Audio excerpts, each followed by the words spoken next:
Halo, Assalamualaikum warahmatullahi wabarakatuh. Jumpa lagi dengan saya, Freddy Sudaryanto, di channel YouTube-nya Freddy Sudaryanto Spot. Masih seputar kasus Jalan Cagak Subang. Baik, pagi ini saya kembali mencoba membahas Jalan Cagak Subang. Kalau kita lihat berbicara masalah motif-motif terjadinya kasus pembunuhan di Jalan Cagak ini, banyak asumsi, banyak argumen, banyak tanggapan, banyak sekali. Dari mulai masalah keuangan, utang piutang, teror meneror, balas dendam, asmara, bermunculan, ya. Dan saat mereka dari semua motif yang disampaikan oleh para argumentasi, semua masuk di akal dan bisa-bisa saja kemungkinan itu bisa terjadi. Tetapi mari kita bahas satu persatu masalah motif ini. Kira-kira motif apa yang lebih cenderung kepada di mana kasus pembunuhan ini? Tentunya kita akan berbicara pengalaman-pengalaman yang sudah terjadi, ya, berita-berita yang sudah terjadi, yaitu banyak sekali kasus-kasus pembunuhan di latar belakangi adalah dari hal-hal yang tadi.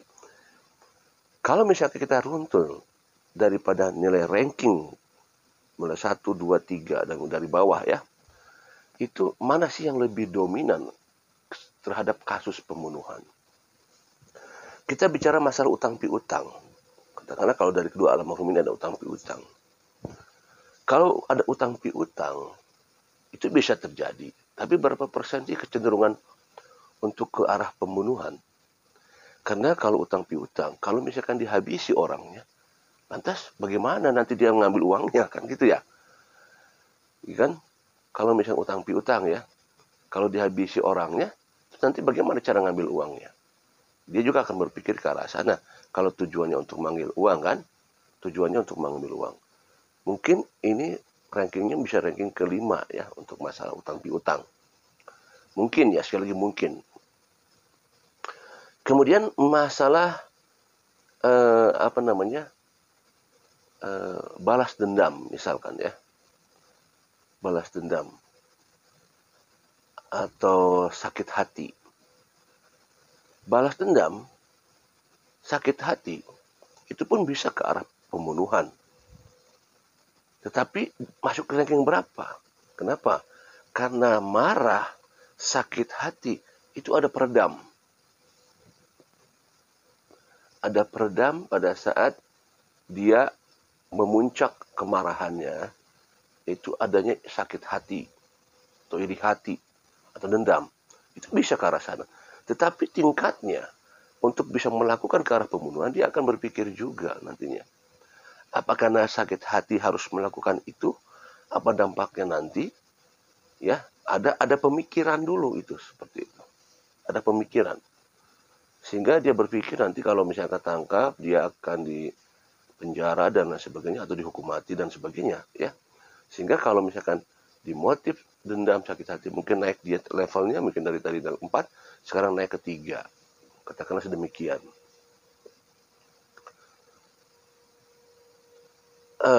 Saya akan coba langsung meloncat ke arah ranking 1 mungkin, ya. Sekali lagi ini kan baru mungkin. Apakah mungkin gini, kalau tadi rentetannya bahwa kalau hutang, kalau misalkan dihabisi, maka bagaimana cara ngambil uangnya? Kalau balas dendam masih bisa diredam dengan sakit hati itu, diberikan motivasi dan lain sebagainya. Bagaimana kalau kita bicara masalah sesuatu hal yang aib seseorang yang jika terekspos keluar, maka dia akan malu. Karena begini, malu itu akan berjalan terus dalam kehidupan. Rasa malu itu akan terus berjalan kehidupan karena dia nanti akan bersosialisasi dengan masyarakat. Dan dampaknya bukan hanya dia, tetapi merembet kepada keluarga. Yaitu adanya sesuatu hal yang ditutup-tutupi, atau sesuatu hal yang tidak mau orang lain tahu. Ya, katakanlah dari misalkan kasus yang ditutup-tutupi, katakanlah dia narkoba ataupun apa, ataupun mungkin itu pun ada ranking-rankingnya. Tapi bagaimana kalau misalkan begini, kasus perselingkuhan, ya, kasus perselingkuhan itu akan menimbulkan rasa malu jika yang bersangkutan atau pelaku yang bersangkutan diketahui oleh orang lain dan diketahui oleh orang banyak.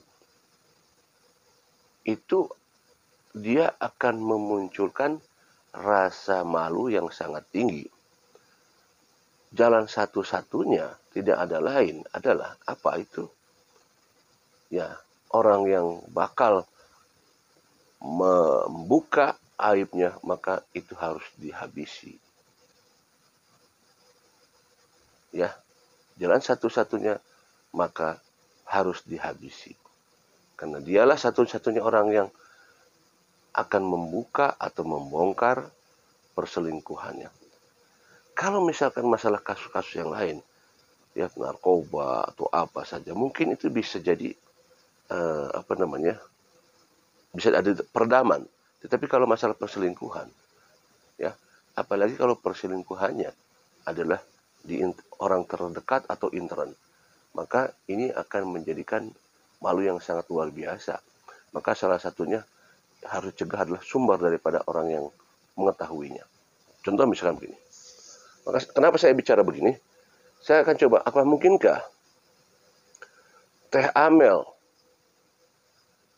dan Ibu Tuti, ya, mungkinkah Teh Amel dan Ibu Tuti mengetahui seseorang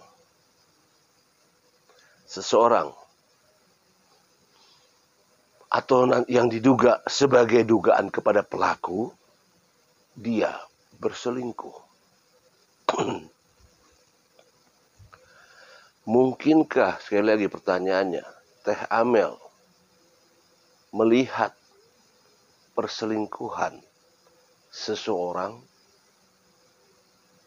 dan seseorang ini mengetahui bahwa Amel melihat perselingkuhan itu, dan perselingkuhan itu bukan hanya cinta mencinta, tetapi sudah ke arah hubungan yang lebih jauh, dan itu diketahui oleh almarhumah Amelia.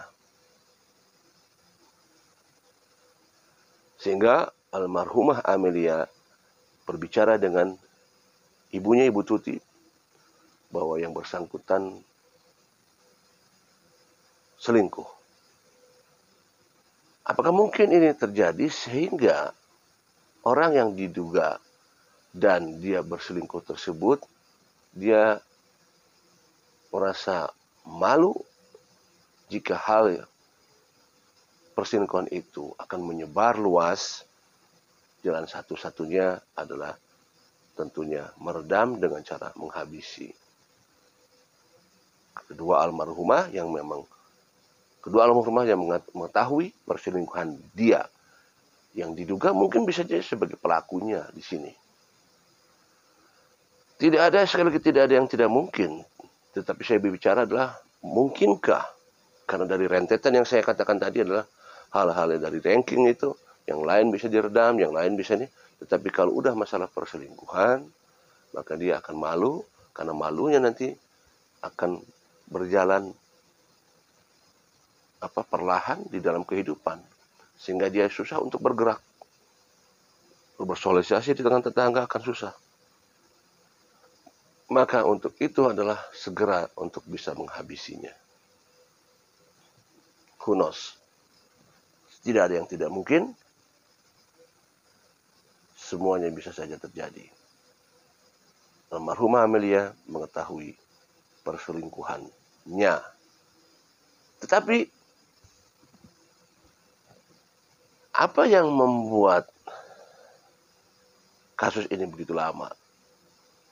Ya, sekali lagi, waktu yang rentetan panjang dari jam 12 malam sampai jam 7. Ini bukan, kalau saya prediksi, kalau saya ungkapkan, ini adalah bukan sembarangan orang. Karena kalau saya mengatakan pembunuh bayaran, ya kita kita kita iakan kalau pembunuh bayaran, dia cukup tujuannya adalah menghabisi, dibayar menghabisi. Tujuannya targetnya sudah jatuh, tidak akan berlama-lama dan tidak akan diapa-apakan, tinggalkan saja. Kan tujuannya adalah untuk menghabisi. Ya, tujuannya adalah waktu. Kalau pembunuh bayar kan waktu yang itunya. Segera cepat pergi. Apa yang jadi pertanyaan begitu lama? Saya kira pihak kepolisian ini sudah paham banget pastilah. Sekelas Polda Jabar masa sih enggak ini ya. Hampir 12 jam. Kan ini bukan sembarangan. Ini bukan di perkotaan, ini di kampung, katakanlah perdesaan, desa Ciseti. Ini bukan di rumah yang besar, rumah yang mewah, bukan. Ini sepetak rumah saja. Ya. Yang apa, kalau misalkan rumah besar mungkin gemboknya juga dari pintu gerbangnya, gemboknya juga sudah terkunci misalkan ya. Pintunya juga banyak kuncinya, banyak lorong-lorongnya, banyak kamarnya. Mungkin melakukan suatu eksekusinya perlu waktu. Tapi ini rumah sepetak yang tidak perlu membuka gembok besi, yang kamarnya juga cuma hanya 2, tidak perlu untuk menunggu lama, ya. Kalau memang niat mengeksekusi tidak akan perlu lama, ya. Ini tentang waktunya lama, berarti Anda bisa berpikir siapa pelakunya, ya. Ada semacam ketenangan dalam seorang pelaku karena menguasai lapangan. Betul tidak? Karena kalau orang lain yang tidak mengerti, dia pasti melakukannya dengan cepat. Ya. Tidak perlu ada acara memandikan. Buat apa? Tidak perlu itu. Karena kalau pelaku beneran, dia cukup memakai sarung tangan, memakai tutup kepala, pakai jaket, pakai alas kaki. Cukup itu saja kalau memang profesional. Tidak perlu dimandikan. Apa yang membuat dimandikan? Adalah hal yang memang ditakutkan ada sidik jari yang menempel di tubuh korban. Ya, yang ditakutkan ada yang menempel di tubuh korban. Sehingga dimandikanlah. Artinya apa? Ada hal yang memang didiskusikan terlebih dahulu di dalam waktu yang 6 jam itu. Ada proses diskusi di sana. Begitu tenang, menguasai lapangan. Dan ini misteri. Saya yakin pihak kepolisian sudah membaca ini semua. Tapi apa yang membuat pihak kepolisian begitu lama untuk bisa mengungkap ini? Ada kekuatan yang sangat kuat ini. Kembali lagi ke motif. Apakah motifnya berawal dari perselingkuhan? Assalamualaikum warahmatullahi wabarakatuh.